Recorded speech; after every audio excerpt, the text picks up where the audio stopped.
Kurt Cobain, the 27-year-old lead singer of Nirvana, was found dead in a house in Seattle. The rock band Nirvana was found dead in his Seattle, Washington. Hey guys, balik lagi sama gua Tama. Hari ini kita akan bahas tentang konspirasi kematian Kurt Cobain. Kurt Cobain ini adalah musisi terlaris dalam sejarah yang diyakini melebihi pamornya Elvis Presley, Michael Jackson, dan juga John Lennon pada saat itu. Di balik kematian vokalis band Nirvana ini, banyak orang-orang yang percaya bahwa Kurt Cobain ini dibunuh ataupun bunuh diri. Maka dari itu, di sini kita akan membahas konspirasinya. So, tanpa panjang lebar lagi, let's get right into it. Kurt Donald Cobain atau yang biasa dipanggil dengan nama Kurt Cobain, lahir pada tanggal 20 Februari tahun 1967.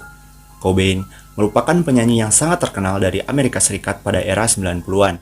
Cobain ini adalah vokalis sekaligus gitaris di Nirvana. Istrinya bernama Courtney Love, yang kala itu menjadi vokalis dari grup band Hole. Cobain memiliki satu orang anak perempuan yang bernama Frances Bean Cobain. Pada tanggal 8 April 1994, Kurt Cobain ditemukan tewas dengan luka peluru yang ada di kepalanya. Dan tak jauh dari tubuh Cobain, ditemukan ada senapan dan sepucuk surat wasiat yang ia tinggalkan juga. Nah, jadi 2 minggu sebelum kematian Cobain, istrinya ini kayak prihatin gitu guys, karena suaminya itu kecanduan banget sama narkoba, ketergantungan banget gitu. Nah, Courtney dan teman-teman Cobain pun kayak ngajak dia buat direhabilitasi gitu, buat ngejalanin program detoksifikasi. Pada awalnya sih si Cobain ini tuh marah ya guys dan gak mau. Namun pada akhirnya Kurt Cobain pun setuju untuk memasuki fasilitas rehabilitasi tersebut yang bernama Exodus Recovery Center di Los Angeles. Tapi setelah menghabiskan 2 hari di rehabilitasi, Cobain ini kabur dari pusat rehabilitasi tersebut dengan cara memanjat pagar.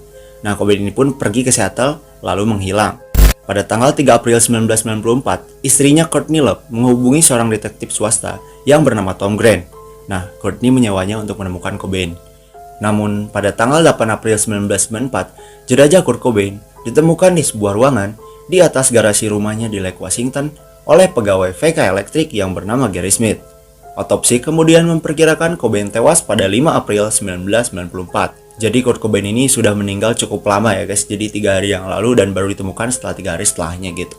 Selain itu, saat kematian Cobain ditemukan juga heroin dengan dosis yang sangat tinggi di dalam tubuh Kurt Cobain. Kematiannya kala itu dengan cepat dianggap sebagai bunuh diri oleh Departemen Kepolisian Seattle. Dan dunia musik kala itu tuh sangat meratapi banget atas kematian Kurt Cobain guys, yang nampaknya itu nggak terduga-duga gitu, karena si Kurt Cobain ini meninggal tuh pada saat dia berada di puncak karirnya gitu. Dan mungkin di sini ada 2 kemungkinan yang terjadi pada Kurt Cobain. Kemungkinan ya, yang pertama adalah istrinya Courtney Love membunuh Kurt Cobain, atau memang benar-benar Kurt Cobain bunuh diri. Hampir semua orang di lingkaran Cobain dan Courtney tahu bahwa Cobain sangat tidak bahagia dengan pernikahannya, karena mereka itu sangat sering bertengkar gitu guys. Dan di sisi lain, sebelum kematian Kurt Cobain juga, si Cobain ini bermaksud buat menceraikan si Courtney gitu. Banyak yang berspekulasi bahwa Courtney ini bisa mewarisi sebagian harta miliknya. Pembuat film Nick Broomfield menyelidiki teori pembunuhan Tom Grant dalam film dokumenter 1998-nya yang berjudul Kurt dan Courtney. Selama penyelidikannya, Broomfield mewawancarai Eldon Hook, pemimpin band heavy metal The Mentors. Eldon mengklaim bahwa ia tahu siapa pelakunya. Bahkan, ia sempat ditawari uang sebesar 50.000 US dollar untuk membunuh vokalis Nirvana itu. You know, when she offered me money, God dang, I wish I would have taken it, man. But I know who whacked him. Jadi di sini seakan-akan Eldon tuh tahu bahwa si Kurt Cobain ini dibunuh gitu guys. Walaupun si Eldon ini nggak ngomong tentang nama pelakunya, tapi semua orang juga tahu siapa yang si Eldon ini maksud gitu, yaitu si Courtney gitu. Eldon juga mengatakan bahwa pembunuhan itu akhirnya dilakukan oleh seseorang yang bernama Alan dari grup band Roadwork. But kejadian aneh terjadi setelah 2 hari Eldon diwawancara guys. Ternyata setelah pernyataan tersebut dipaparkan di media, Eldon tewas dengan sangat aneh, yaitu dengan ditabrak kereta. Namun tetap, kematiannya itu dianggap sebagai akibat kecelakaan. Jalur investigasi melalui Eldon pun pada akhirnya dihentikan. Even Tom Grant, penyelidik swasta yang disewa oleh Courtney, membantah bukti-bukti kunci yang meyakini bahwa Kurt Cobain bunuh diri. Dia mengatakan, catatan wasiat bunuh diri Cobain telah dipalsukan, dan tingkat heroin dalam aliran darahnya terlalu tinggi, yang mana gak akan mungkin dia bisa nembakin diri sendiri begitu aja, karena dosis yang sangat-sangat tinggi bisa mematikan manusia hanya dalam beberapa detik saja. Ia curiga ada yang menyuntikannya lalu menembakkannya. Nah, itu menurut si Tom Grant ya guys. Nah, Tom juga mengklaim bahwa pengacara Cobain yang bernama Rosemary Carroll mendorongnya untuk menyelidiki kasus ini. Karena ia menyatakan bahwa sebelumnya Cobain ini berencana buat menceraikan si Courtney gitu.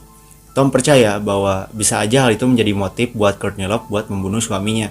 Karena ia tahu ia akan terancam kehilangan warisan Cobain yang besar dan berharga gitu. Namun sayangnya, pengacara Cobain ini tidak pernah menguatkan klaim ini lagi. Meskipun Kurt Cobain kecanduan parah sama narkoba, tapi staf di fasilitas tempat direhabilitasi mengatakan bahwa Cobain ini nggak terlihat memiliki pola pikir buat bunuh diri. Bahkan banyak teman-teman Cobain juga yang mengklaim saat mereka mengunjungi kunjungan singkatnya ke tempat rehabilitasi, Cobain itu terlihat ceria dan nggak menunjukkan indikasi bahwa ia ingin mengakhiri hidupnya gitu guys. Pernyataan ini tuh emang agak aneh, tapi emang bener gitu guys. Bahkan ayah dari Courtney Love sendiri yang bernama Hank Harrison mengatakan pada radaronline.com bahwa ia percaya putrinya terlibat dalam kematian Kurt Cobain. Dia mengatakan, tidak diragukan lagi dia mampu. Aku tidak bisa membuktikan dia menarik pelatupnya, tapi aku bisa membuktikan keterlibatannya dengan tingkat kepastian yang tinggi, ujar ayah Courtney. Tapi kalau menurut gue di sini sifat ayahnya tuh bagus banget ya guys, karena independen aja gitu. Dan ngerinya lagi, ayah Courtney Love ini membuat buku yang berjudul Love Kills: The Assassination of Kurt Cobain. Courtney Love ini telah mendapatkan banyak advantage yang luar biasa kalau menurut gue dengan menikahi Kurt Cobain ini. Banyak juga yang berspekulasi bahwa Courtney ini ingin menyelam sambil minum air dengan menikahi Kurt Cobain. Atau mungkin si Kurt Cobain ini benar-benar bunuh diri guys. Mari kita bahas sisi dari Kurt Cobainnya. Nah, Kurt Cobain ini memiliki riwayat percobaan bunuh diri, penyakit mental, dan alkoholisme.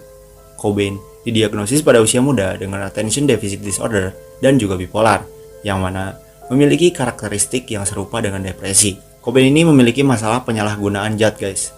Dia juga sangat kecanduan heroin pada titik-titik tertentu dalam hidupnya. Dia juga bahkan menderita setidaknya satu overdosis pada Maret 1994 di Roma. Cobain mengalami koma setelah overdosis dari campuran alkohol dan pil. Courtney Love mengklaim bahwa insiden Roma sebenarnya adalah upaya bunuh diri pertama dari Cobain, dan Cobain selamat dari kejadian tersebut karena bantuan datang dengan cepat gitu. Kurt Cobain juga menderita sakit fisik yang hebat selama bertahun-tahun. Ia memiliki penyakit kronis yang ada di perut yang tidak terdiagnosis. Semua Cobain obati dengan kecanduannya, namun bukan justru membaik, semua itu malah sebaliknya guys. Bisa dibilang pada saat itu Kurt Cobain ini sedang menghadapi masa-masa sulit yang berat gitu guys. Jadi bukan hanya masalah penyakit aja, namun berbagai aspek yang ada di hidupnya gitu. Nah, hal ini bisa aja memicu keputusannya buat bunuh diri gitu guys. Contoh, seperti tekanan yang dia rasakan sebagai bintang yang sangat terkenal, tekanan yang ia dapatkan dari semua orang untuk berhenti menggunakan narkoba, terus tekanan dari penyakit yang ia alami, atau pemikiran bahwa dia juga mungkin menjadi pengaruh buruk buat putrinya sendiri, seperti apa yang ia tuliskan dalam surat bunuh dirinya. Mengenai surat wasiat Kurt Cobain, bahkan beberapa pakar tulisan tangan itu nggak setuju dengan klaim si Tom Grant sebelumnya guys, yang mana ya ini meragukan keaslian dari surat wasiat tersebut gitu. Penguji dokumen yang bernama Janice Parker menyimpulkan bahwa catatan itu ditulis asli oleh Kurt Cobain. Janice menghabiskan 2 minggu untuk memeriksa salinan aslinya.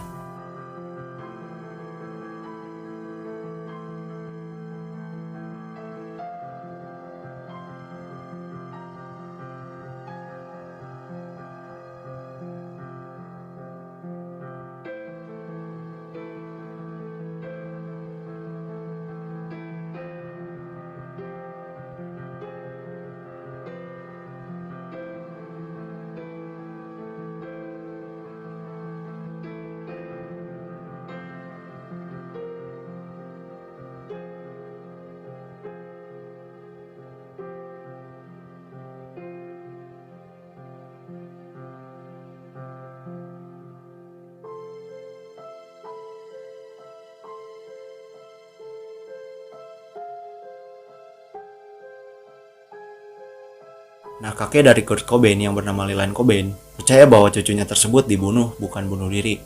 But menurut kalian gimana nih guys tentang konspirasi yang gue udah jelaskan tadi? Apakah Kurt Cobain ini dibunuh atau mungkin bunuh diri?